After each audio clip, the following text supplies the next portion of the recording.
ஹாய்ங்க, welcome to மனோவின் healthy சமையல். So நான் இன்னைக்கு என்ன பண்ண போறேன்னு பாத்தீங்கன்னா ரொம்ப ஈஸியா பண்ணக்கூடிய ஒரு துவையல் தான்.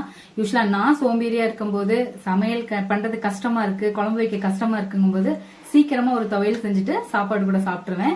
ஸோ அதை தான் உங்களுக்கும் காமிக்க போறேன். வாங்க அது எப்படி பண்றதுன்னு பாத்திரலாம். ஸோ நான் அரை மாங்காய் தான் எடுத்திருக்கேன். அதை கட் பண்ணிட்டு இது மாதிரி சின்ன சின்ன பீஸ் ஆக்கிக்கோங்க. சின்ன சின்னதாக கட் பண்ணி வச்சுக்கோங்க. ஃபர்ஸ்ட் தேங்காயெல்லாம் மிக்சி ஜாரில் போட்டுருங்க.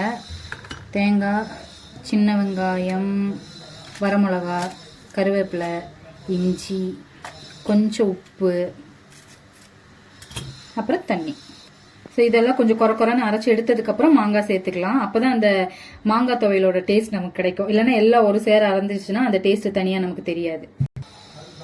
ஸோ இது மாதிரி கொஞ்சம் குறைன்னு அரைச்சிருங்க. இப்போ மாங்காய் போட்டுக்கலாம்.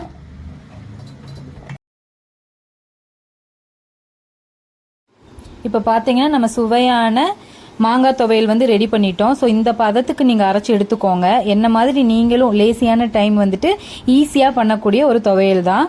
சாப்பாட்டுக்கு நல்ல டேஸ்ட்டாக இருக்கும். ஸோ நம்ம ரெடி பண்ணிட்டோம். வாங்க நம்ம சாப்பிட்டு பார்த்து எப்படி இருக்குன்னு பார்த்துடலாம். ஸோ நம்மளோட மாங்காய் துவையல் ரெடி ஆயிடுச்சு.